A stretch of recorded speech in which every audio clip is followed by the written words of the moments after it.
2-3 തരത്തിലുള്ള ഒരു പ്ലാനിംഗ് ആണ് ഇസ്രായേലിനെ സംബന്ധിച്ചിടത്തോളം ഈ രണ്ടാം ഘട്ട യുദ്ധം പുനരാരംഭിക്കുമ്പോൾ ഗാസയിലുള്ളത്. ഗാസ പൂർണ്ണമായി പിടിച്ചെടുക്കുക എന്നുള്ളത് തന്നെയാണ് അവരുടെ ഏറ്റവും പ്രധാനപ്പെട്ട താല്പര്യം എന്ന് പറയുന്നത്. അത് അമേരിക്ക ഉൾപ്പെടെയുള്ള രാഷ്ട്രത്തലവന്മാരുമായി അമേരിക്കൻ പ്രസിഡന്റുമായി സംസാരിച്ച് സമ്മതം വാങ്ങിയതിനു ശേഷമാണ് അദ്ദേഹം അതിന് തുനിഞ്ഞതെന്ന് വൈറ്റ് ഹൗസ് വളരെ വ്യക്തമാക്കിയിട്ടുമുണ്ട്. എന്താണ് ഇപ്പോൾ അവർ പിന്തുടരുന്ന 3 പ്ലാനുകൾ എന്ന് വെച്ചാൽ, കഴിഞ്ഞ ഒരാഴ്ചയായി നമ്മൾ പരിശോധിച്ചാൽ, 1-2 ആഴ്ചയായിട്ട് പരിശോധിച്ചാൽ, അവരുടെ ഭരണവുമായി ബന്ധപ്പെട്ട ഭരണരംഗത്തെ നേതൃത്വത്തെ കൊന്നൊടുക്കുന്നതിൽ ഇവർ പ്രത്യേക ശ്രദ്ധ വെക്കുന്നു. ഏതാണ്ട് 6ഓളം ഭരണവുമായി ബന്ധപ്പെട്ട ഹമാസിന്റെ ഖാസയിലെ ഭരണവുമായി ബന്ധപ്പെട്ട ഏതാണ്ട് 6-7 നേതാക്കളെ ഇതിനോടകം തന്നെ ഇസ്രായേൽ വധിച്ചു കഴിഞ്ഞു. അപ്പോൾ ഭരണരംഗത്തുള്ള അവരുടെ അഡ്മിനിസ്ട്രേഷനുമായി ബന്ധപ്പെട്ട്, ഗവേണൻസുമായി ബന്ധപ്പെട്ട്, ഭരണവുമായി ബന്ധപ്പെട്ട നിലകൊള്ളുന്ന നേതാക്കന്മാരെ കൊന്നൊടുക്കുക എന്നുള്ളതാണ്.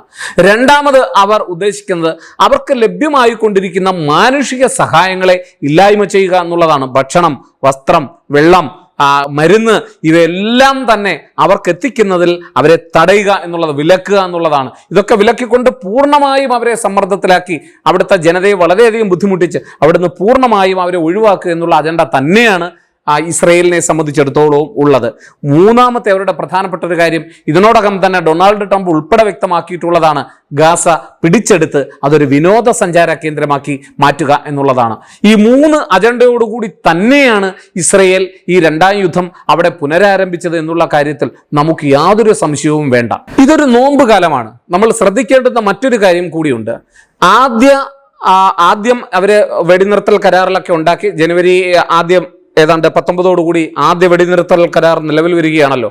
അതിനുശേഷം ഇസ്രായേൽ സൈന്യം അവിടെ നിന്ന് പിൻവലിഞ്ഞു എന്ന് തോന്നിയെങ്കിലും അവിടെ എല്ലാ ഭാഗങ്ങളും ഇസ്രായേലിന് പിൻവാങ്ങിയ മിക്ക പ്രദേശങ്ങളിലും ഒളിക്യാമറകൾ സ്ഥാപിച്ചാണ് ഇസ്രായേൽ പിന്നോക്കം പോയതെന്നുള്ള റിപ്പോർട്ടുകളുണ്ട്. അവിടെയൊക്കെ ഈ ഹമാസിന്റെ പലതരത്തിലുള്ള തീവ്രവാദ വിഭാഗങ്ങൾ റീഗ്രൂപ്പ് ചെയ്യുവാൻ, ഒന്നിക്കുവാൻ പരിശ്രമം നടത്തുന്നതായും ഈ നോമ്പ് കാലത്ത് അവരൊക്കെ കൂടിച്ചേരാൻ ശ്രമിക്കുന്നതായിട്ടുള്ള റിപ്പോർട്ടുകളുണ്ട്.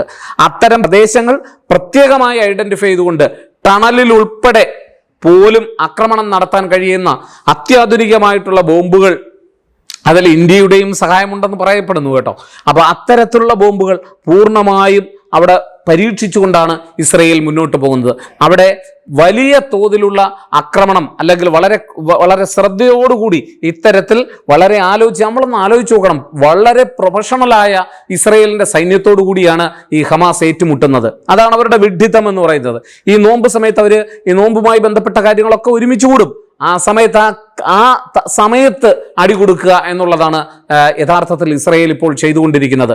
അവര് ഒന്നിച്ചു കൂടാൻ സാധ്യത ഉണ്ടായിരുന്നു. ഇപ്പോൾ അവിടുത്തെ പല ഹോസ്പിറ്റലുകളിൽ നിന്നും അവിടെ ഇവരെ ആക്രമിക്കാനുള്ള ന്യായീകരണമായി പറയുന്നത്, ഇങ്ങനെ ഛിന്നഭിന്നമായി പോയിട്ടുള്ള പല ഹമാസ് നേതാക്കളും ഈ ഹോസ്പിറ്റലുകളിൽ ചില പ്രത്യേക സമയത്ത് ഒന്നിച്ചു കൂടുന്നതായിട്ടും അതിനെതിരെ ആ പ്രദേശം ലക്ഷ്യമാക്കി ബോംബ് വർഷിക്കുന്നതായിട്ടും ഇസ്രായേൽ തന്നെ പറഞ്ഞിട്ടുണ്ട്. അപ്പോൾ അതിൻ്റെ അർത്ഥം എന്ന് പറയുന്നത്, ഏത് തരത്തിലുള്ള നീക്കങ്ങളും ഗാസയിൽ പൂർണ്ണമായും മനസ്സിലാക്കുവാൻ ഇവർക്ക് കഴിയുന്നു എന്നുള്ളതാണ്.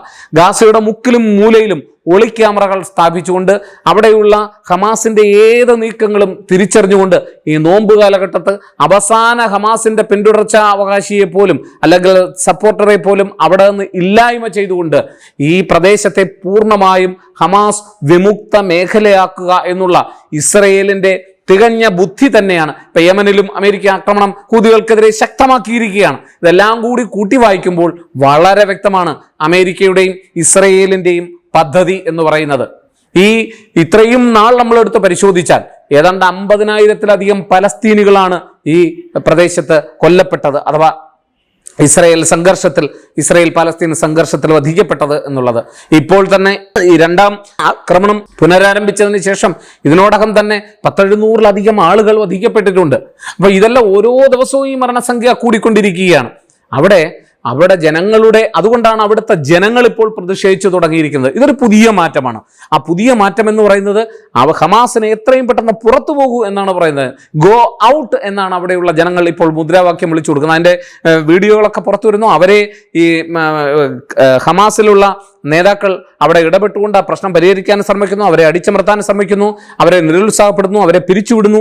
ഇങ്ങനെയൊക്കെയുള്ള പലതരത്തിലുള്ള ശ്രമങ്ങൾ ഇവിടെ ഗാസയിൽ നടക്കുന്നതായിട്ട് ഇപ്പോൾ അന്തർദേശീയ മാധ്യമങ്ങൾ റിപ്പോർട്ട് ചെയ്യുന്നുണ്ട്. പ്രത്യേകിച്ച് ചില മേഖലകളിൽ 100-ലധികം ആളുകളാണ് ഓരോ ദിവസവും സംഘടിക്കുന്നത് എന്നുള്ള റിപ്പോർട്ടുകളാണ് പുറത്തു വരുന്നത്. അത് ഹമാസിനെ സംബന്ധിച്ചിടത്തോളം, പലസ്തീൻ വിമോചനത്തിന് വേണ്ടി നിൽക്കുന്ന മറ്റ് സംഘടനകളെ സംബന്ധിച്ചിടത്തോളം വളരെ വലിയ തലവേദനയാണ് അവിടെ ഉണ്ടാക്കിക്കൊണ്ടിരിക്കുന്നത്. അതുകൊണ്ട് തന്നെ ആഭ്യന്തരമായൊരു സംഘർഷത്തിലേക്ക് കൂടിയാണ് അവിടെ നീങ്ങുന്നത്. അവരെ സംബന്ധിച്ചിടത്തോളം അവർക്ക് ഭക്ഷണം വേണം, ജലം വേണം, മരുന്ന് വേണം, അവർക്ക് ഇതരമായി ജീവിച്ചു പോകുന്ന സാഹചര്യങ്ങൾ വേണം. ഒന്നുമില്ലാതെ വെറും കേവലമായ തരിശുഭൂമിയിൽ രക്തരൂക്ഷിതമായി കിടക്കുന്ന ഒരു പ്രദേശത്ത് പട്ടിണി, അതിരൂക്ഷമായ പട്ടിണി, വരൾച്ച, അവിടെ ആകെ മഹാമാരികൾ പടർന്നു പിടിക്കുന്നു. അപ്പോൾ ഈ സാഹചര്യത്തിൽ ഈ യുദ്ധം അവസാനിപ്പിക്കേണ്ടത് ഒരു വലിയ ആവശ്യമായി നിൽക്കുമ്പോൾ ഹമാസ് ബന്ദികളെ ഇപ്പോഴും വിട്ടുകൊടുക്കാൻ തയ്യാറാകുന്നില്ല എന്നുള്ള കാര്യവും നമ്മൾ ഓർക്കേണ്ടതായിട്ടുണ്ട്. അതൊരു സമ്മർദ്ദ തന്ത്രമായി ഇസ്രയേലിന് മുകളിൽ ഉപയോഗിക്കാൻ ശ്രമിക്കുന്നു എന്നുള്ളതാണ്.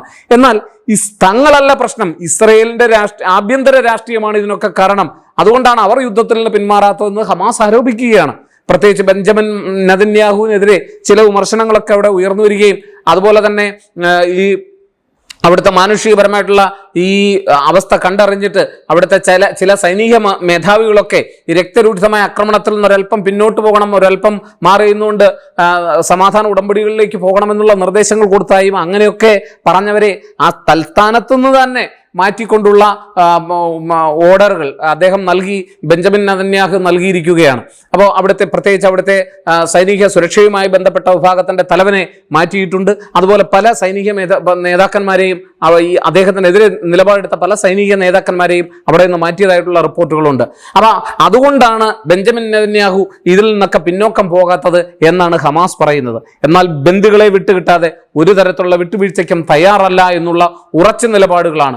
അവിടെ തന്നെ ഒരു വിഭാഗം ജനത, പ്രത്യേകിച്ച് ഇസ്രയേലിൽ തന്നെ ഈ ഹമാസ് ബന്ദികളാക്കിയിരിക്കുന്നവരുടെ ബന്ധുക്കൾ, അവരൊക്കെ ഈ ഇസ്രയേലിന് മുകളിൽ ശക്തമായ സമ്മർദ്ദം ചെലുത്തുന്നുണ്ട് ഈ വലിയ ആക്രമണത്തിൽ നിന്ന് പിന്നോട്ട് പോകണം എന്ന് പറഞ്ഞുകൊണ്ട്.